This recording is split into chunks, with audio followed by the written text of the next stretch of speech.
Arisa udah gabung nggak? Halo Kak, Hmm, sebentar ya. Oke, langsung aja kita mulai ya untuk acara seminar hari ini. Sebelum kita mulai, mungkin dari teman-teman semuanya nih bisa di on-kan nih kameranya dulu biar kakak juga kenal satu persatu terkait peserta seminarnya nih.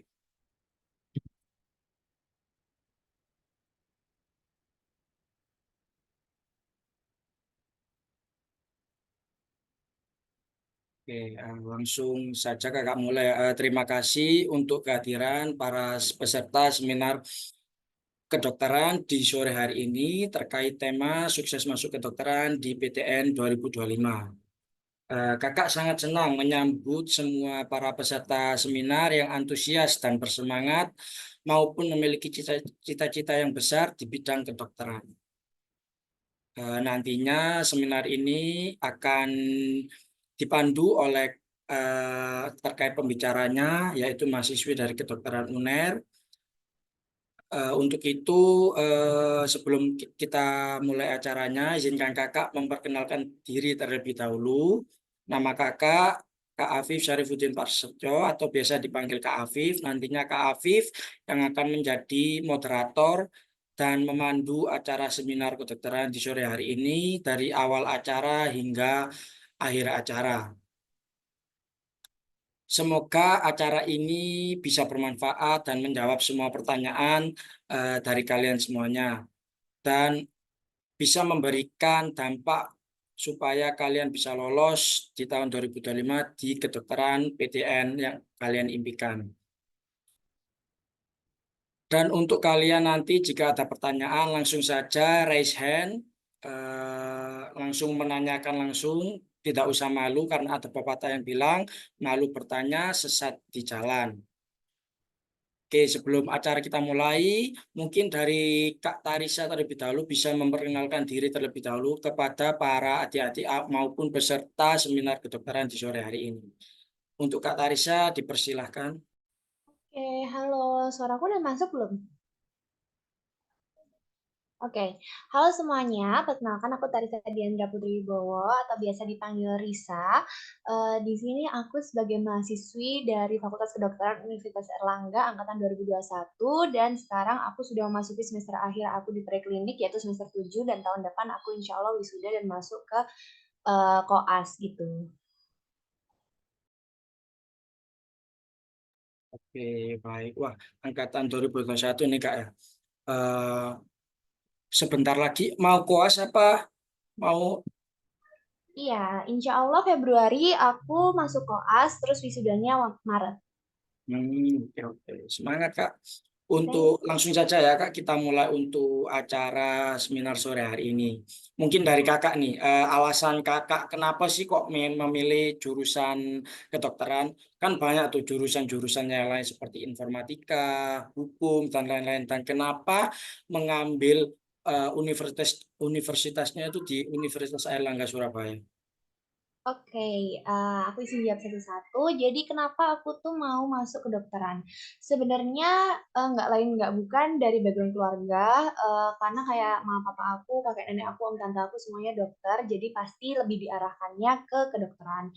Tapi bukan tanpa perlawanan, karena aku kan maksudnya masih remaja, terus aku kayak masih pengen coba-coba hal baru. Aku bahkan waktu itu kayak sempat berdebat kepinginnya masuk ke FISIP aja, aku mau masuk HI, aku mau masuk Ilkom, terus maunya masuk teknik industri bahkan sempat kepikiran aku tuh mau masuk Akmil aja gitu. Terus kayak sebenarnya kenapa pada akhirnya aku memutuskan untuk masuk ke kedokteran aja, sebenarnya tanpa aku sadari dari SMA dan dari SMP aku tuh memang lebih fokus ke bidang IPA terutama biologi. Jadi aku sempat di SMA aku sekolahnya di SMA Muhammadiyah 2 Surabaya. Itu aku jadi beberapa menjadi delegasi di beberapa lomba terutama di bidang biologi. Jadi menurut aku ketika mamaku mulai ngasih tahu kayak kamu udah ikut OSN biologi, udah ikut lomba-lomba biologi, kenapa nggak kamu lanjutin di kedokteran aja? Dan memang nggak bisa dipungkiri kalau dari jurusan yang memang spesifiknya ke biologi, aku paling suka kedokteran dibanding biologi murni ataupun kedokteran hewan dan lain-lain. Dan ketika aku mikir kayak aku mau masuk teknik, kayaknya bukan passion aku karena aku nggak seberapa suka hitung-hitungan gitu. Terus kalau mau masuk FISIP sebenarnya aku merasa kayak, sebenarnya aku bisa, cuman kayak kalau gitu potensi aku yang udah aku build di SMA jadi kayak terbuang percuma gitu, meskipun pasti ada yang bisa diimplementasikan. Terus kenapa masuk FK UNER? Menurut aku semua maksudnya balik lagi ya, background keluargaku semuanya FK dan mereka semua FK UNER.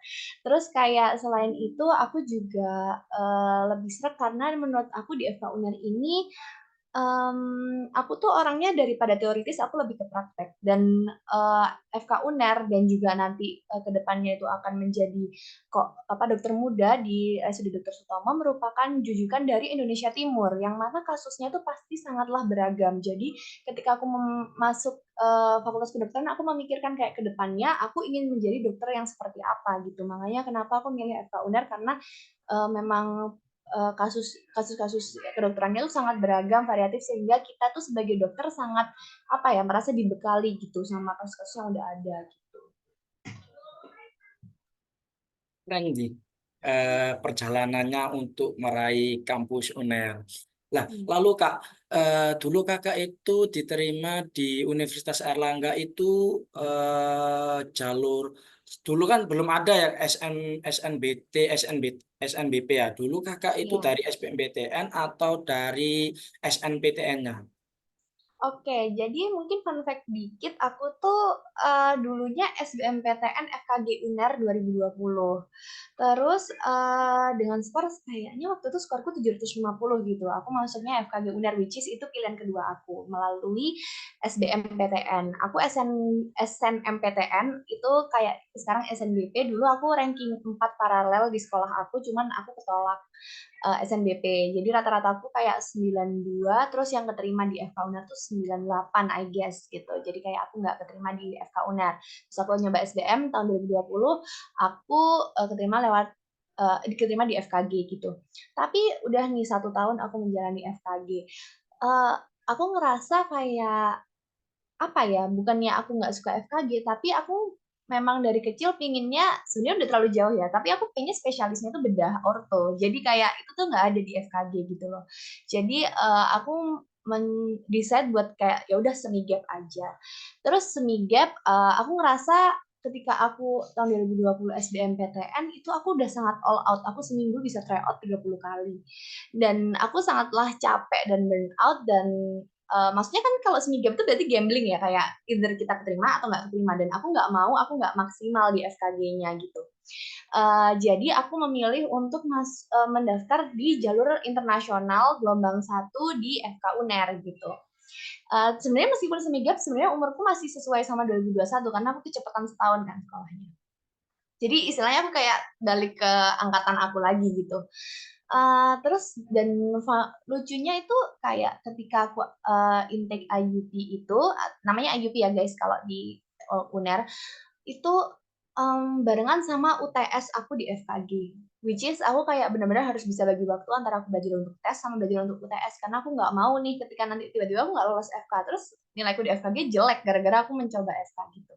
Jadi aku keterimanya di jalur IUP dan gelombang 1. Terus ketika kayak waktu itu pendaftaran, terus habis itu tesnya tuh ada wawancara, ada tes TPA juga, hitung-hitungan dan segala macam, mirip-mirip lah sama TPA-nya SBMPTN. Nggak sulit menurut aku, tapi memang yang cukup challenging itu wawancaranya gitu. Nah, terus apa namanya? Pengumumannya itu tiba-tiba dimajuin sehari. Terus ketika aku lihat malamnya ternyata aku lolos gitu. Makanya aku kayak ya udah lebih nyantai FKG-nya sambil mempersiapin ospek FK gitu sih. Oke, wow, ceritanya sangat memotivasi banget nih Pak untuk teman-teman kedokteran semuanya.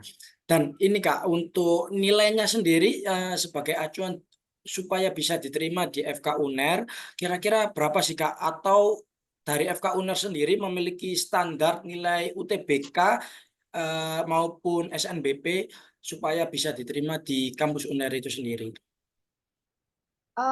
SNBP itu tergantung balik lagi ya, kalau SNBP itu kan selain hoki-hokian juga tergantung indeks sekolahnya. Mungkin karena sekolah aku swasta, jadi kuota yang didapetin itu nggak seberapa banyak, meskipun rata-rata aku cukup tinggi kan, 92. Tapi yang dipilih cuma satu orang gitu. Kalau misalnya dari yang aku sempat cari-cari ya, sebenarnya kalau SNBP itu kalau buat kedokteran itu, eh bentar ya, aku agak lupa. Aku nyatet di mana ya? Aku sampai nyatet supaya kayak bisa ngasih info yang valid gitu. Kok hilang catatanku? Kedokterannya sekitar rata-ratanya itu sekitar 93,6 gitu buat SNBP. Jadi lumayan tinggi teman-teman. Tapi balik lagi itu ada kayak indeks sekolah dan lain sebagainya gitu. Dan banyak juga teman-teman aku yang sebenarnya kalau aku lihat, oh ternyata dia rata-ratanya 89, tapi dia bisa masuk SNBP FK UNER. Ya ternyata karena indeks sekolahnya dia lebih bagus daripada indeks sekolah aku gitu. Jadi nggak cuma satu apa namanya, satu aspek aja. Kalau SBMPTN itu SNBT ya kalau sekarang namanya ya. Ya, betul Kak. Dulu kan SBMPTN, sekarang diganti dengan nama SNBT. Oh, sekarang namanya SNBT. Kalau tahun tahun setauku itu kan aku nilai SBM-nya itu 750, tapi aku nggak lolos pilihan satu, aku lolosnya pilihan dua. Cuman pas aku baca-baca rata-ratanya tuh sebenarnya kayak 660-an gitu kalau mau masuk kedokteran. Terus kalau mau masuk FKG itu 659 lah. Ya sebenarnya kayak cuma beda satu. Jadi aku juga kadang heran juga kayak, oh aku 750 tapi kenapa masuk FKG? Cuman kayak ya udah kalau misalnya nggak gitu aku nggak ngerti rasanya berjuang dua kali gitu sih. Untuk nilai dari apa UTBK tahun ini maupun tahun kemarin itu terbesar berapa sih Kak? Atau setiap dari FKG maupun FK itu berbeda-beda untuk standar nilai SNBT-nya? Kalau misalnya tiap tahun itu berbeda ya. Sebenarnya tuh standar mereka itu standar itu nggak dijelaskan secara gamblang gitu. Kayak FK UNER ini minimalnya berapa gitu. Tapi kayak sebenarnya tuh mengikuti kayak misalnya nanti taruhlah kan maksimal SNBT itu tahun aku 1.000 ya. Kalau tahun ini berapa? Masih 1.000 ya? Apa lebih? Kayak SNBT Lebih kan? lebih ya? Ya taruhlah misalnya tahun aku gitu kayak 1.000 gitu maksimalnya, tapi yang daftar paling tinggi di FK UNER 850 tahun 2020, tapi tahun 2021 yang daftar paling tinggi 800. Ya udah itu nanti ke bawah-bawahnya mengikuti gitu loh. Sebenarnya kayak nggak ada pakemnya gitu loh, kayak kita masuk FK UNER berapa berapa, cuman kayak sepaham aku polanya itu mereka mencari anak itu yang nggak tinggi di satu nilai aja. Kan kalian dapatkan nilainya yang kayak per apa sih sub materinya itu. Jadi kayak mereka nyarinya yang rata gitu loh, kayak ininya nggak terlalu jomplang satu sama lain. Karena kan kalau misalnya terlalu tinggi di satu terus satunya rendah banget itu juga nggak seimbang gitu. Nah, kakak kan sudah masuk nih, udah masuk di Universitas Airlangga. Perjalanannya itu sudah sangat panjang nih. Banyak lika-likunya untuk memperjuangkan PTN impian kakak. Untuk tips and triknya nih kak, untuk teman-teman kedokteran, pejuang kedokteran semuanya, mungkin bisa dibagikan untuk motivasi kakak kepada teman-teman semua. Ini tips and trick kayak motivasi mereka mengejar FK-nya kan, bukan bertahan di FK-nya. Soalnya kayak dua-duanya sebenarnya sama-sama susah guys. Kayak kalau misalnya ada yang ngomong kayak FK tuh susahan masuknya daripada keluarnya, FK susahan keluarnya daripada masuknya, itu nggak. Jadi sama-sama susah. Kayak aku sama-sama struggle gitu. Sebenarnya masuk FK itu gini, mungkin FK tuh well known kayak sebagai jurusan yang susah, nggak gampang kan untuk baik untuk masuk dan keluarnya. Jadi ketika kamu memang kepingin memperjuangkan FK, kamu harus tahu kalau itu tuh memang dari hati kamu gitu. Nggak bisa kamu kayak uh, ya udah deh aku ngikut aja teman-teman aku daftar FK. Enggak, karena kayak ketika kita mau masuk FK, kita tuh harus bener-bener all out kayak di kedokteran manapun, mau di UI, UNER, UGM, Unpad, itu semua kita harus all out mengerahkan semua yang terbaik kita. Kayak misalnya aku sampai harus semi gap buat ngejar FK. Terus habis itu aku juga waktu SBM dulu tryoutnya bisa sampai 30 kali dalam seminggu. Itu kan maksudnya bukan perjuangan yang gampang gitu loh. Jadi kita harus bisa manajemen stres kita, terus juga manage emosi kita. Dan kalau misalnya kita gagal atau misalnya nilai TO-nya turun atau misalnya kalian ngerasa nggak paham, itu kalian nggak usah berkecil hati karena kayak ya itu namanya proses gitu loh. Kita tuh otak nih kalau secara fisiologis ada maksimalnya gitu kan. Jadi kita nggak bisa untuk nge-pressure otak kita terus menerus untuk belajar. Ada waktunya untuk healing, ada waktunya untuk bermain sama teman-teman, tapi ada waktunya juga buat belajar gitu sih. Jadi kita tuh harus ya benar jangan menyerah dan juga kita harus punya endurance yang tinggi karena kalau kamu masuk FK-nya aja udah kayak aduh ogah-ogahan belajarnya kayak males deh capek deh gitu kamu gimana mau bertahan di FK karena di FK tuh bertahannya juga bukan main-main gitu. Nah, sangat bermanfaat nih motivasinya. Kalau mau memperjuangkan kedokteran harus belajar dengan sungguh-sungguh nih Kak ya. Nggak boleh Benar. malas-malasan. Katanya mau Iya. lolos FK tahun depan. Iya. Nah, untuk di kampus UNER sendiri nih Kak, untuk jenis beasiswanya yang berasal dari FK UNER-nya sendiri maupun dari pemerintahnya itu apakah banyak atau sedikit bisa dijelaskan Kak? Menurut aku kalau beasiswa di UNER itu lebih banyak dari eksternal ya, karena tidak ada beasiswa yang dari UNER sendiri untuk mahasiswa Indonesia. Tapi ada beasiswa dari UNER untuk mahasiswa asing. Tapi kalau misalnya beasiswa dari pemerintahan yang aku tahu tuh ya KIPK, KIPK itu, terus apa namanya sebenarnya LPDP itu juga bisa LPDP terus BPI itu beasiswa pendidikan Indonesia atau prestasi Indonesia aku lupa tapi itu kayak anaknya LPDP gitu itu juga bisa tapi menurut aku nggak ada beasiswa spesifik gitu sih kalau yang disediakan sama FK Uner gitu gitu sih kayak mereka harus cari beasiswa dari luar gitu. Untuk jenis dari beberapa beasiswa yang ada di FK UNER itu lebih dari satu atau dua sih Kak bisa dijelaskan atau secara detailnya gitu. Sebenarnya kalau beasiswa itu mungkin karena aku nggak masuk lewat jalur beasiswa ya, jadi kayak setahu aku teman-teman aku yang kayak masuk udah pakai beasiswa tuh ya kalau nggak KIPKA ya emang karena memang kurang mampu gitu loh guys. Tapi kalau misalnya masuk terus habis itu dapat beasiswa tuh banyak. Ada yang beasiswa Jarum, ada beasiswa BCA itu banyak banget kayak opportunities dan pasti BEM-nya itu sangat kayak nge-share BEM. Maksudnya kemahasiswaan terus bagian pendidikan itu nge-share-nya lewat BEM gitu. Nanti BEM nge-share ke angkatan-angkatan itu pasti ada gitu setiap semesternya. Bahkan aku dari semester 1 sampai semester sekarang masih ada aja info beasiswa yang disalurkan gitu. Jadi kayak nggak usah takut sebenarnya kayak beasiswa tuh banyak banget, cuman memang nggak ada beasiswa yang dari UNER atau FK UNER sendiri gitu aja sih.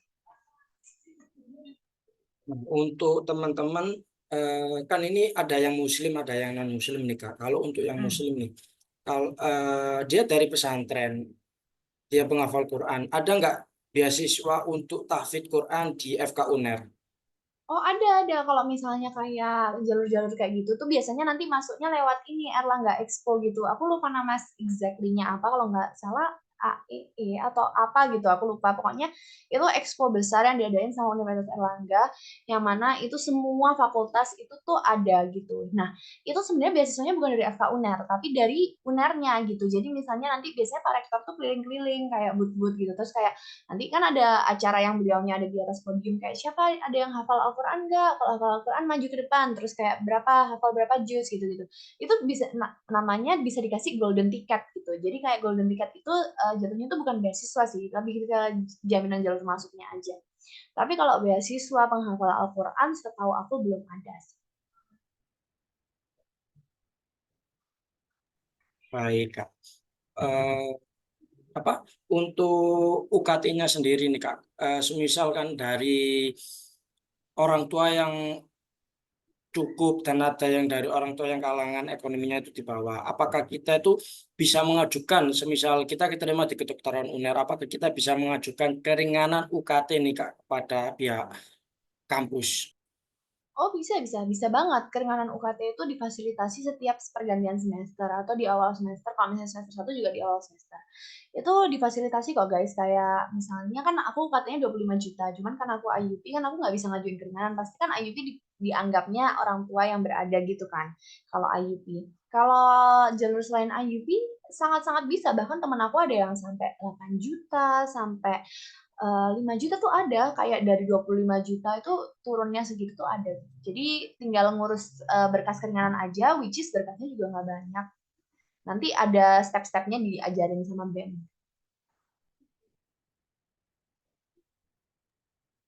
Lalu untuk fasilitas yang ada nih Kak, fasilitas yang ada di FK UNER, apakah apa ya, memumpuni untuk mendukung bagi mahasiswa kedokteran nih Kak? Fasilitas apa nih pembelajaran? Betul.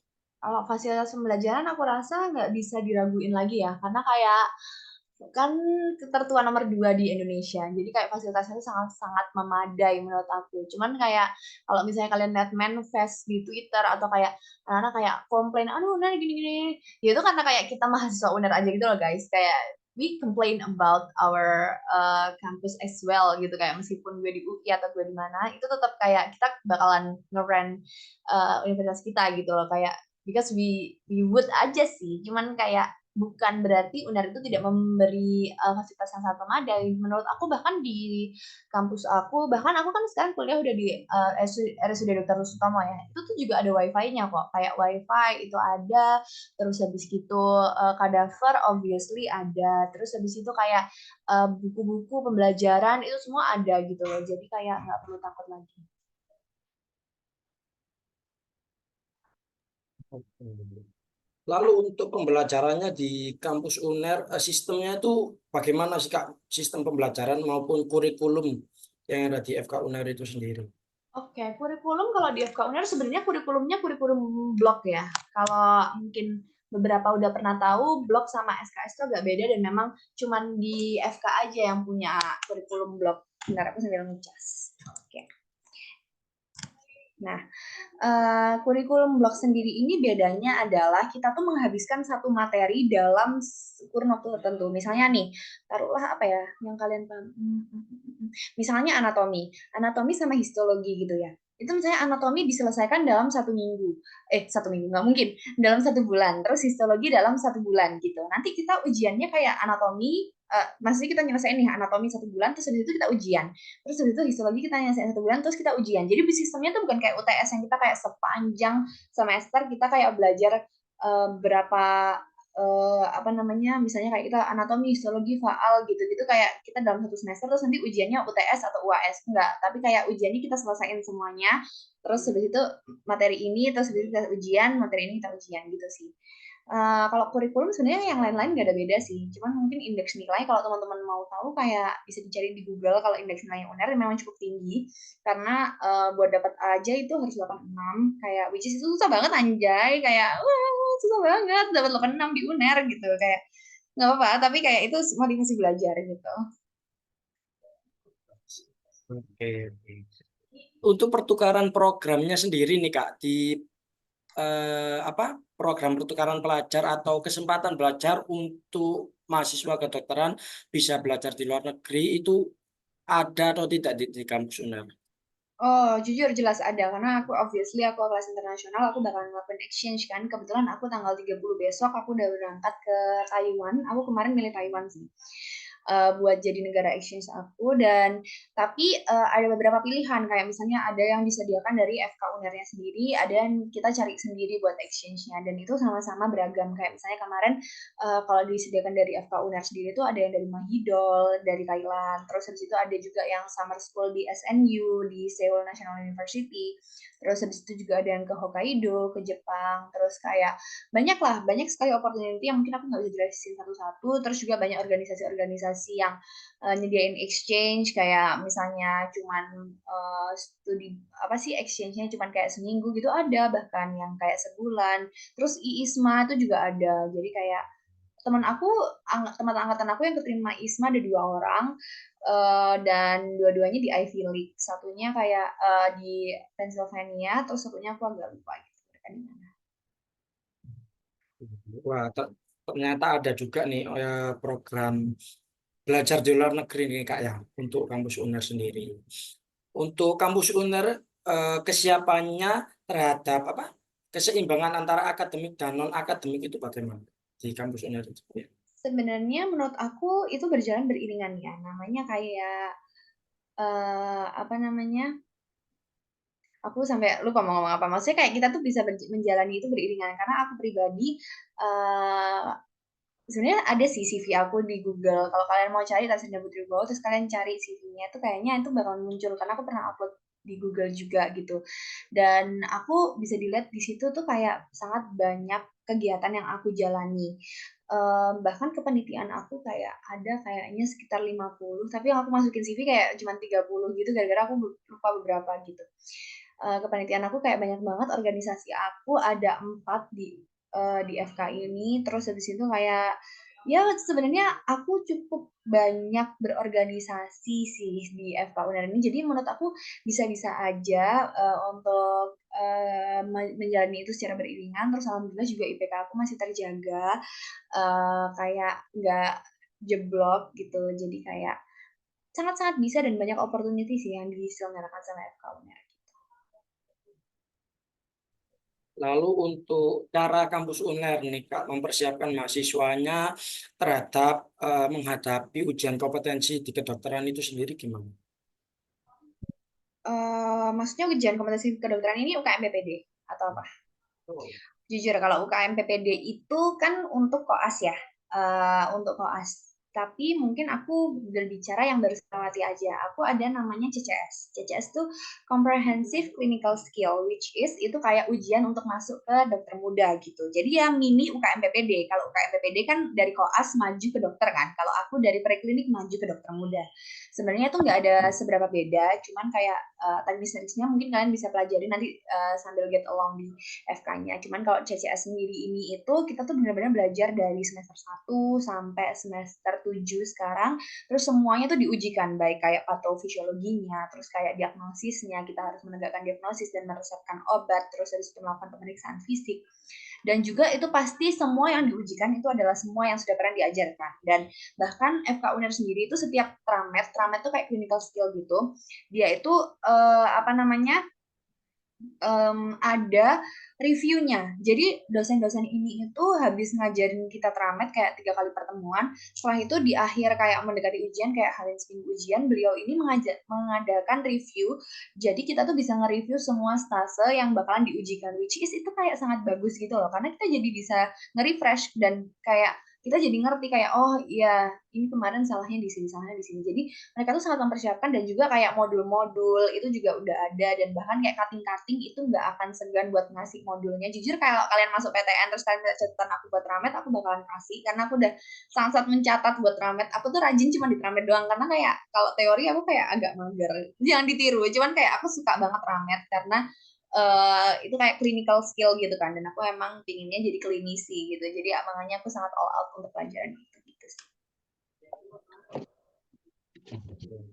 Lalu untuk kakak sendiri sebagai mahasiswi kedokteran UNER ya, tantangan terbesar yang dihadapi menjadi mahasiswa kedokteran itu apa?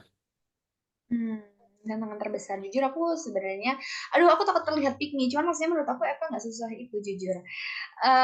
Kayak menurut aku FK itu bisa dijalani kayak tantangan terbesarnya apa ya ya sebenarnya pelajarannya sih pelajarannya kayak alhamdulillah aku diberkahi dengan aku punya endurance yang cukup tinggi dalam belajar kayak aku bisa dalam satu waktu aku duduk belajar aku punya target aku harus bisa sampai ke target itu dan jujur selama 3,5 tahun aku sekolah FK preklinik nggak tahu ya kalau klinik tapi preklinik aku belum pernah nangis karena pelajaran atau karena hasil ujian aku gitu kayak mungkin ada yang kayak tanya kayak ah kenapa sih aku ngerasa bisa tapi kok hasilnya segini gitu tapi kayak ya udah habis itu aku kayak tenang lagi aja gitu. Sebenarnya tapi aku melihat banyak banget kayak adik kelas aku, teman-teman aku tuh yang kayak bener-bener yang kayak setiap dia remet dia nangis kayak menurut aku nangis tuh nggak menyelesaikan masalah soalnya. Karena kayak daripada aku nangis kayak oh ya udah aku sedih.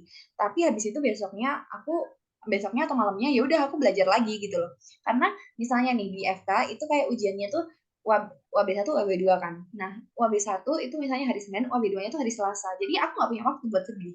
Jadi aku harus belajar lagi gitu loh buat ujian keduanya untuk perbaikan nilainya gitu loh. Karena kalau misalnya aku pakai 1 hari aku untuk nangis, aku berkurang waktu belajarnya gitu loh.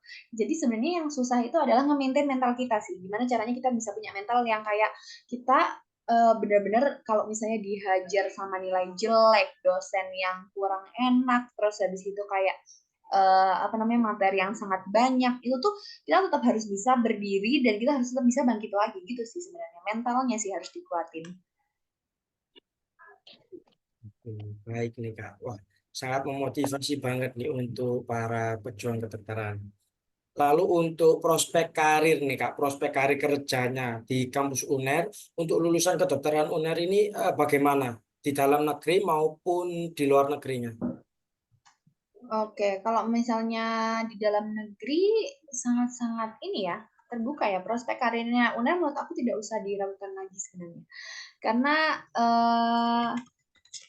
apa namanya UNER kan merupakan salah satu universitas yang ternama kan kalau misalnya di Indonesia. Jadi kayak banyak juga lulusan-lulusan kita yang kayak kerjanya di rumah sakit vertikal, maksudnya rumah sakit milik pemerintahan langsung dari Kemenkes. Terus juga banyak juga yang abroad di Jerman gitu-gitu. Sebenarnya kalau misalnya tadi sempat disinggung kayak di luar negeri, bahkan ada salah satu dokter lulusan UNER sekarang sudah spesialis di TKV berarti bedah toraks kardiovaskular dan itu beliau ngambil subspesialisasi di Jerman endovaskular dan beliau merupakan dari 20 cuman ada 20 nih di dunia. Beliau salah satunya dan satu-satunya yang Asia. Kayak dan beliau itu dari Indonesia dan dari FK UNER. Jadi kayak sangat-sangat terbuka luas dan kalau kalian misalnya cari di IG-nya FK UNER FK_UNER itu kayak banyak banget kerjasamanya UNER sama universitas di luar negeri. Jadi kayak itu kita bisa dapat opportunities buat intercalated degrees. Jadi kayak aku sempat ditawar nih kalau IUP intercalated degree ngambil degree, master degree, jadi S2 setahun di Manchester. Terus nanti aku lulusnya barengan sama aku sumpah dokter, which is itu kayak good opportunities, tapi aku kayak masih belum memikirkan sampai sana. Terus habis itu kayak banyak banget sih kalau misalnya di luar negeri atau di dalam negeri itu sebenarnya banyak banget kalau udah nggak usah di Indonesia. Baik, untuk yang kita tahu kan di Indonesia nih Kak, masih banyak daerah-daerah terpencil itu masih kekurangan tenaga medis. Untuk Kak Tarisa sendiri sebagai calon dokter nih, bagaimana pendapat Kak Tarisa terkait desa-desa terpencil yang belum mendapatkan pertolongan tenaga medis maupun kontribusi yang besar? Pertolongan tenaga medis atau kontribusi yang besar maksudnya kayak gimana? Kayak di daerah terpencil gitu. Iya kan masih banyak tuh di daerah-daerah terpencil kayak kan kekurangan tenaga medis gitu, kekurangan dokter nih Kak ya. Ya contohnya saja di semisal kita di Papua gitu ya. Kalau semisal di Papua kan masih kurang tuh anak-anak kedokterannya. Untuk pendapat Kak Tarisa sendiri terkait hal itu bagaimana? Sebenarnya kalau misalnya menurut aku itu bisa di apa namanya apa ya di prevent dari pemerintahan sih sebenarnya bukan dari FK UNER-nya sendiri. Uh, Kalau misalnya dari pemerintahan itu setahu aku udah mulai kayak kita kalau internship jadi kayak kita udah lulus sumpah dokter nih kita internship kita sebagai dokter umum kita benar-benar nggak bisa milih kita mau di mana kalau dulu kan jeleknya kita masih bisa milih sesuai kakak kita kan nggak kalau sekarang kita tuh benar-benar kayak dilempar kayak bisa ke Papua bisa ke Medan bisa ke seluk beluk Indonesia semua ini yang membutuhkan bantuan itu kayak kita udah dilempar dari kita internship dan memang aku sendiri pun ada keinginan untuk nggak internship di Jawa. Kenapa? Karena kalau di Jawa itu semua fasilitas itu udah sangat-sangat bagus dan kayak pastinya kasus yang aku dapetin atau aku pelajarin itu tuh aja gitu. Kalau misalnya aku di luar Jawa itu kayak aku bisa dapet kayak gambaran baru dan bekal aku untuk di klinik nanti kayak gimana aku bakalan kalau menangani kasus ini aku kayak gimana gitu loh. Karena memang dari dokter-dokter dosen-dosen aku juga menyarankan aku untuk kayak Risa, sayang potensinya kalau misalnya internshipnya di Jawa, coba aja kamu keluar gitu, kayak mungkin ke Sumatera atau Kalimantan gitu. Tapi kalau misalnya persebarannya bagaimana, sebenarnya itu, balik lagi harus kembali ke pemerintahan gitu ya. Kalau misalnya pemerintahan itu kan kayak misalnya kita sebagai PNS, kan dokter ada yang PNS, ada yang non-PNS. Itu dokter PNS kita harus siap disebarin di mana aja, dan juga banyak opportunity untuk dokmil, dokpol gitu kan, itu kita bisa ditaruh di mana aja. Sedangkan kalau dokter non-PNS ya kita harus mengikuti kayak kita mau daftar di mana nih, misalnya kayak kalau non-PNS berarti kan most likely kita bakalan daftar di luar negeri, maksudnya bukan luar negeri tapi kayak kampus swasta gitu kan, kayak misalnya FK, taruhlah FK Ubaya, FK UC, itu kan berarti dokter non PNS. Ya udah emang beliau ditempatkannya di situ gitu loh. Jadi makanya kayak keputusan untuk membagi rata penyebaran dokter di Indonesia itu balik lagi kepada siapa Menkesnya nanti, waktu kita nanti ditempatkan, dan juga bagaimana program-program mereka dalam kayak menyebar kita semua. Karena aku juga setuju kalau misalnya dengan statement kayak di Papua, di Kalimantan, bahkan jangankan Papua, kalau Papua kan kita pasti yang kayak, oh iya jalannya aja jalan kaki 4 jam gitu-gitu kan. Nggak usah kayak Papua, kayak misalnya Medan, terus habis itu kayak misalnya Sumatera yang kayak dalam-dalam lagi yang kayak apa namanya daerah-daerah Sumatera, Kalimantan itu tuh juga masih banyak banget guys. Even NTT itu kayak masih banyak banget yang ketertinggalan, kayak kita tuh butuh bantuan dokter lebih di sana, tapi nggak ada yang mau ke sana karena balik lagi kayak banyak juga dokter yang maunya kayak ya udah aku stuck di zona nyaman aja gitu. Tapi mindset itu juga nanti akan dibentuk perlahan gitu loh selama kita DM dan kayak nanti selama kita pembekalan menuju internship gitu sih. Eh, Dari Kak Tarisa sendiri nih, saran dari Kak Tarisa, bagaimana kita nih yang para peserta kedokteran yang tertarik mendalami dunia kedokteran, namun biaya yang kita tahu biaya kedokteran itu sangat tinggi, dan apa harapan dan saran Kakak terkait gaji kedokteran ini yang ya banyak yang bilang kalau gaji kedokteran itu masih kecil gini. Hmm. Ini topik yang cukup sulit ya menurut aku, apalagi aku mahasiswa masih klinik kan. Cuman speaking from someone yang aku tumbuh dan besar di keluarga FK, pastinya papa mama aku juga sering komplain soal ini. Tadi kayak bagaimana saran aku kalau misalnya tadi apa? Sorry, yang pertama. eh, Terkait biaya kedokteran itu kan sangat tinggi, dan Biaya kedokteran. banyak rumor yang bilang kalau gaji FK itu gaji kedokteran itu dikit banget.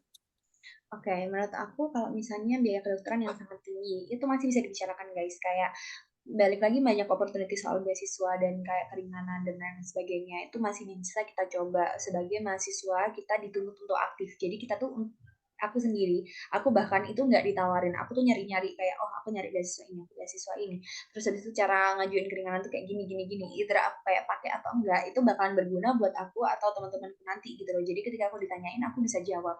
Tapi kalau misalnya apa namanya soal biaya yang tinggi, menurut aku kayak biaya yang tinggi untuk masuk kedokteran tuh worth it guys. Kenapa sih? Karena kita tuh bertanggung jawab atas nyawa seseorang, dan ilmu tentang nyawa seseorang itu tidak bisa diperoleh dengan gampang dan murah dan mudah.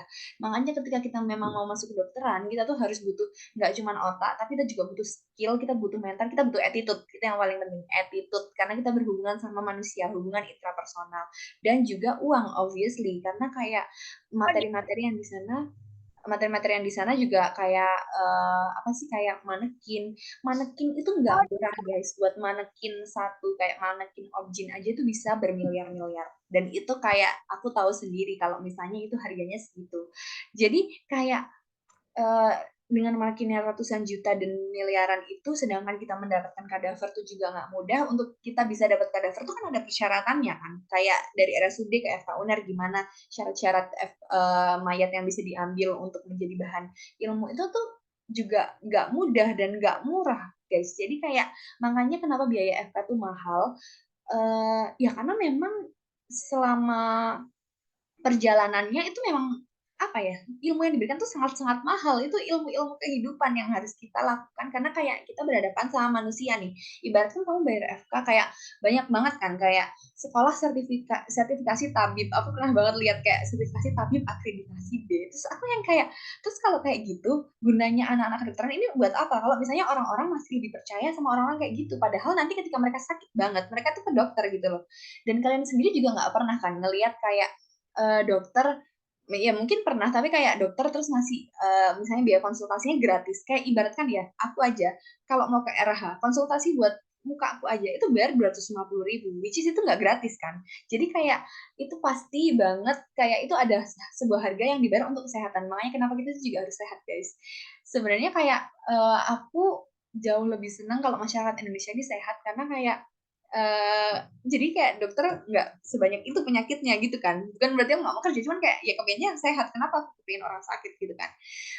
Terus apa namanya, kalau misalnya gaji dokter sedikit sebenarnya tuh memang guys kayak tidak sebanyak itu gitu. Jadi kalau pandangnya kayak oh, dokter gajinya banyak, ada yang banyak ada, tapi kalau misalnya dengan BPJS dan lain sebagainya, ini fun fact aja, kayak misalnya kalian apa namanya BPJS kalian bayar premi itu nggak semuanya masuk ke dokter gitu loh. Itu dibagi kayak ke perawatan kalian, terus juga ke apa namanya, misalnya kalian harus nginap berarti ke kamar kalian, ke fasilitas yang kalian dapatkan sama rumah sakit, dan dokter merupakan berapa persen kecil dari BPJS yang kalian bayarkan per bulan itu gitu loh. Jadi kayak kita dapatnya memang sedikit, tapi balik lagi kita masuk dokter itu bukan untuk mencari uang. Kalau misalnya kita mau cari uang, aku bisa aja jadi pebisnis sekarang. Tapi aku lebih ke mengikuti rasa kemanusiaan aku untuk menyembuhkan sesama manusia. Makanya kenapa kita bertahan di sekolah yang susah ini, sekolah yang semahal ini, karena tujuan akhirnya bukanlah untuk mendapatkan uang, tapi untuk menyembuhkan dan menyehatkan orang-orang yang ada di Indonesia gitu sih.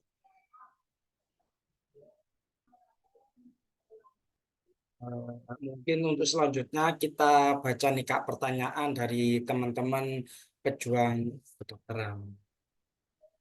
Untuk pertanyaan yang pertama nih Kak. Halo Kak, saya izin bertanya ini dari Kak Vira. Kak, saya izin bertanya, di universitas ada nggak jurusan kedokteran dan jurusan pendidikan kedokteran? Nah, bedanya pendidikan kedokteran sama kedokteran itu apa sih Kak? Oke, sebenarnya jurusan pendidikan kedokteran itu sama guys. Cuman kayak bedanya kalau di UNER nih kedokteran, tapi di UI namanya pendidikan kedokteran. Ya udah, namanya pendidikan kedokteran aja. Kayak itu cuma nama aja gitu loh. Itu nggak ada bedanya karena sama-sama semuanya harus menjalani fase klinik dan preklinik. Kayak aku sekarang preklinik, aku akan masuk ke klinik sebelum aku menjadi dokter gitu. Jadi total kuliahnya tuh kayak 3,5 tahun preklinik, 2 tahun klinik gitu. Jadi 5,5 tahun, bisa sampai 6 tahun. Ada beberapa yang FK yang 6 tahun gitu. Jadi kayak itu sebenarnya dua hal yang sama gitu.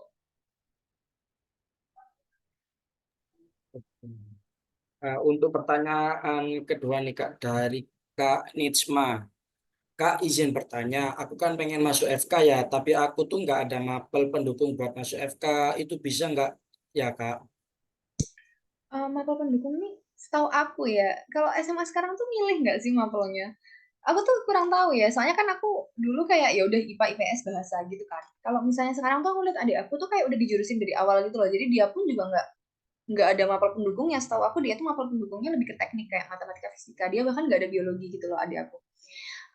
Jadi kayak sebenarnya bisa atau enggak ya bisa, tapi mungkin nggak lewat SNMPTN. Balik lagi karena SNMPTN itu dinilai dilihat dari mapel pendukung guys, dan kalian tidak pernah boleh berharap sama SNMPTN. Itu adalah suatu hal yang harus kalian camkan karena SNMPTN ini benar-benar hoki-hokian.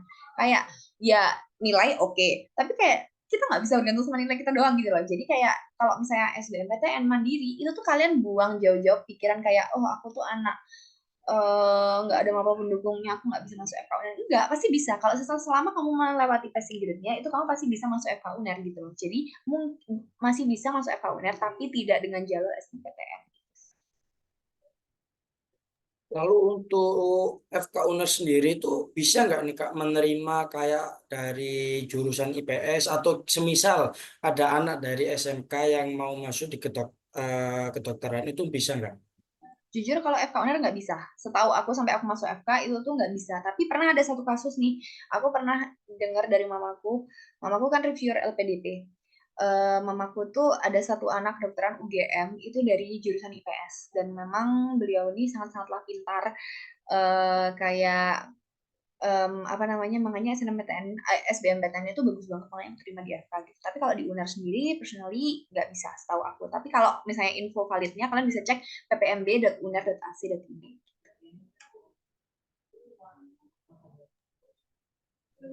Untuk pertanyaan selanjutnya nih dari teman-teman, dari Kak Arves. Kak, berapa tahun kalau kuliah di kedokteran, Kak? Kalau kamu nggak prolong, prolong itu maksudnya molor gitu ya. Kalau kamu nggak molor ya 5,5 tahun. 5,5 tahun kamu udah sumpah dokter. Kayak kliniknya tuh 3,5 tahun, cuma 7 semester. Terus preklinik itu 3,5 tahun, jadi semester 1 sampai 7. Terus nanti semester 8 sampai 12, if I'm not mistaken, itu di klinik gitu. Jadi kalau kita nggak molor ya 5,5 tahun udah sumpah dokter gitu. Ya, teman-teman diingat untuk lamanya kuliah di kedokteran. Untuk pertanyaan berikutnya nih Kak, dari Kak Adelia Sofiana Ashifa. Kak, cara belajar yang efektif untuk UTBK, apalagi buat anak gabiar yang kadang kebanyakan overthinking. For me personally, aku merasa overthinking itu nggak baik. Maksudnya ya memang nggak baik. Cuman maksudnya kayak aku merasa itu tidak berguna untuk aku. Kenapa? Karena kayak overthinking itu berarti kita hanya mempertimbangkan kemungkinan terburuk aja yang terjadi. Padahal masih ada kemungkinan terbaik yang bisa terjadi di kita. Kayak kenapa kita nggak fokus aja ke usaha kita, karena aku sendiri kan juga semi gap kan, ya udah aku fokus aja di usaha aku nggak usah yang kayak terlalu overthinking yang kayak aduh kok nggak terima apa gimana ya gini, karena kayak kalau misalnya aku terlalu mikir kayak aku nggak keterima gimana dan lain sebagainya, itu justru kayak it affects my mood dan jadinya aku nggak bisa belajar dengan maksimal gitu. Jadi mendingan kita take a deep breath, terus habis itu kita kayak mikir kayak oh iya aku udah yakin nih sama pilihan aku mau FK, ya udah berarti aku akan berusaha sekeras mungkin. Kita harus ingat bahwasanya kita tuh hasil kita tidak akan mengkhianati usaha kita. Kalau kita udah berusaha maksimal menurut kita dan menurut apa namanya Tuhan, itu tuh pasti kita tuh dipermudah guys. Dan percayalah kalau ujian ulang itu ada, karena jujur aku sampai sekarang satu hal yang selalu aku terapkan adalah aku selalu kayak punya amalan-amalan khusus gitu. Bukan khusus sih sebenarnya, aman-aman yang aku pegang selama ujian dan segala macam. Sebenarnya aku pernah nge-share di Twitter aku, mungkin kalau misalnya kalian berkenan bisa cek di Twitter aku, nanti aku drop di sini. Aku udah nggak aktif Twitter lagi, cuman aku masih ada tuh share-sharannya, kayak aku baca apa aja pas mau ujian dan segala macam, dan it helped me a lot, kecuali termasuk juga dengan belajar. Untuk pertanyaan selanjutnya nih, ini mau akhir acara kok masih udah banyak tanya. Ini bisa-bisa sampai jam 7 malam ini nanti. Nggak apa-apa, tapi kayak aku mau belajar sih habis ini, kebetulan aku Iya. besok ujian. Tapi tak mengapa kalau Oke, misalnya kalian masih untuk mau tanya-tanya, nanti bisa diarahin ke DM aku aja, Kak. oke. Oke, untuk pertanyaan kita ambil pertanyaan tiga lagi nih Kak ya. Ini banyak banget ini yang jadi.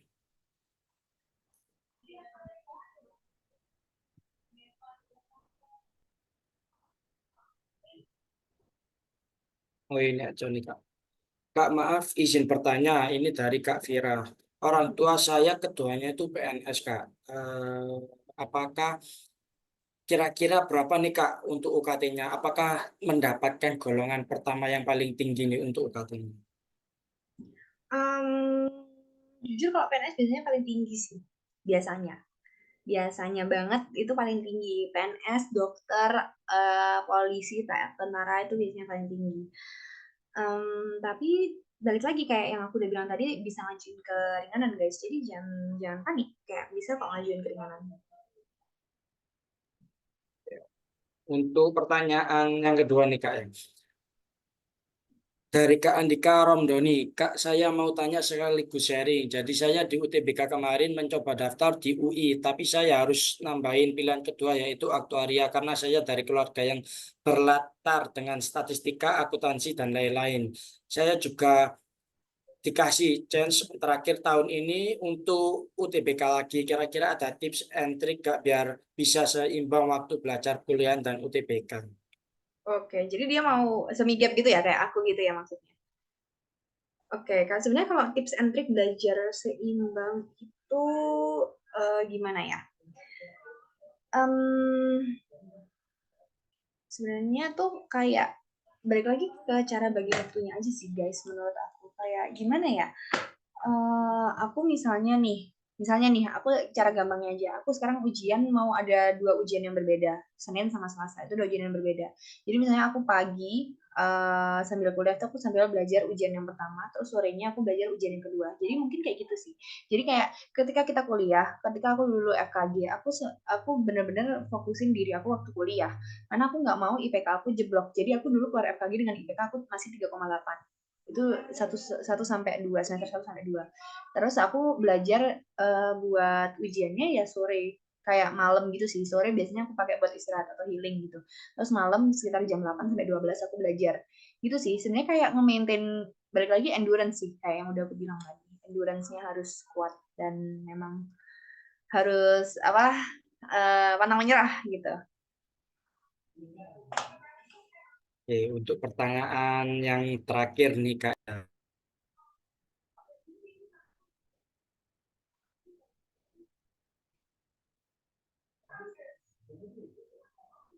Kak, maaf izin bertanya ini dari Kak USWH. Kak izin bertanya, sekarang saya apa sedang menjadi mahasiswi atau FK Unerwah. Adik tingkat nih, adik tingkatnya Kak Tarisa nih. Apakah UKT-nya ada yang 0 sampai 500 ribu atau ada yang 1 juta? Karena saya tergolong anak yang perekonomiannya kurang mampu. Terima kasih, Kak. Oke, sebenarnya kalau apa namanya? 0 sampai 500 ribu aku hampir nggak pernah sih lihat kalau yang di FK Uner ya jujur aja, tapi kalau jurusan lain aku sering lihat, tapi kalau misalnya di FK Uner aku kayak hampir nggak pernah lihat sih sebenarnya. Bahkan waktu aku di FKG aku, atau mungkin aku yang kurang tahu ya, karena aku kan kayak kalau misalnya nanya UKT ke teman-teman aku kayak agak kurang sopan gitu kan, makanya aku nggak pernah nanya yang gimana-gimana kalau soal UKT gitu sih. Kalau tapi sebenarnya kalau bisa harusnya sih bisa dipertimbangkan sesuai dengan apa namanya, bagaimana perekonomian kamu ya. Tapi kalau misalnya setahu aku jarang sih, mungkin bukan nggak ada tapi jarang.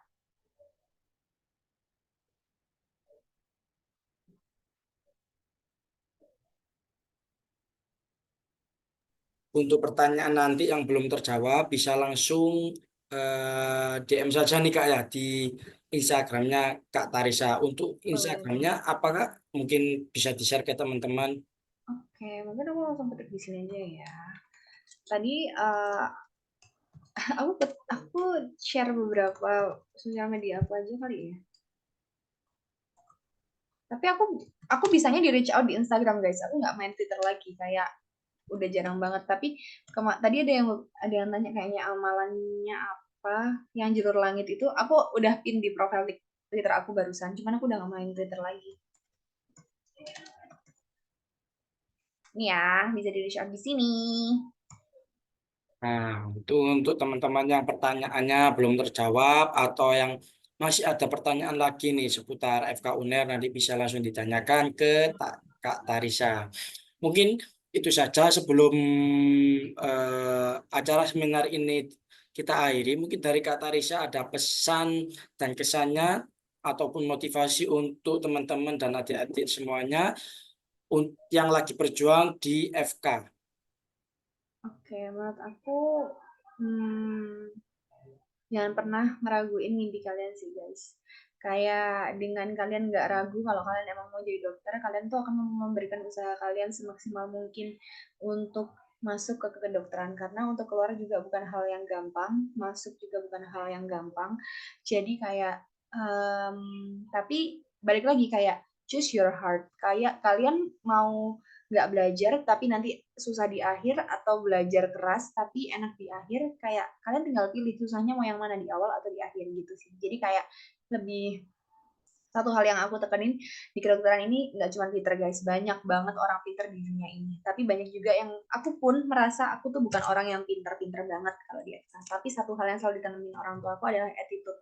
Kalian harus memiliki attitude yang baik, bahkan ketika ospek pun nggak jarang kayak bahkan cutting, maksudnya kakak tingkat yang kayak angkatan aku kan sekarang 2024 kan, which is kayak aku udah paling tua kalau di preklinik kan, bentar lagi koas. Itu udah kayak sering komen kok, anak-anak sekarang kayak maba-maba kenapa ya kok attitude-nya kurang dan lain sebagainya, dan aku nggak mau kalian semua yang dengar aku hari ini menjadi orang yang salah satu bagian dari orang-orang yang dikomplain attitude-nya kurang, karena kayak attitude itu adalah hal yang sangat penting gitu loh kalau misalnya di FK UNER.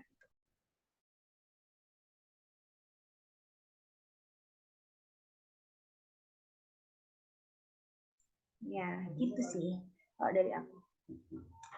Oke, terima kasih nih Kak ya sudah memberikan materi dan motivasi nih dan cerita kisah Kakak untuk mendapatkan FK UNER. Semoga ya Kakak bisa sukses untuk kedepannya, semangat terus dan untuk karirnya semoga pesat. Amin. Sebelum diakhiri acara seminar, mungkin bisa kita foto bareng sama-sama nih Kak. Untuk teman-teman yang lain, kameranya bisa dibuka nih. Kita nanti foto sama-sama Yuk, ya. yuk. Boleh.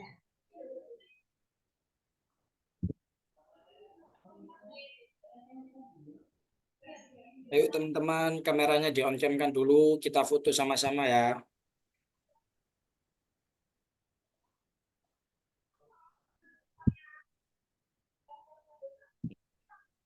Berarti Kak Tarisa ini eh, satu angkatan dengan Kak Mulia ya berarti ya. Iya, benar. Aku satu kelas bahkan. Kan sama-sama Hmm, IT. satu kelas.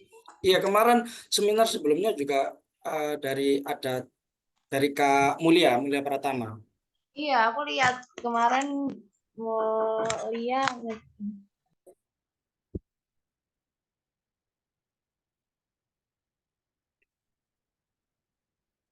Kita foto sama-sama ya. Oke, gaya dulu biar kelihatan cantik dan ganteng semuanya. Oke, ya, saya kakak hitung sampai 3 ya. 1, 2, 3. Oke, dah. Oke, terima kasih ya Kak ya untuk kesempatannya sudah memberikan materi kepada teman-teman dan adik-adik semuanya yang lagi berjuang untuk FK di tahun 2025. Semoga Kakak sukses dan teman-teman semuanya dan adik-adik yang lagi memperjuangkan FK UNER semoga tahun depan lolos dan mendapatkan FK di PTN impian masing-masing. Terima kasih Amin. yang sudah hadir semuanya. Kakak pamit undur diri dan Kak Tarisa pamit juga undur diri. Terima kasih. Assalamualaikum warahmatullahi wabarakatuh. Sama-sama. Waalaikumsalam Waalaikumsalam. warahmatullahi Kasih kakak. wabarakatuh. Ya, Terima kasih Kak sama-sama. Ya. Afif. Ya, Terima kasih Kak Afif. Terima ya, kasih, Kak. sama-sama.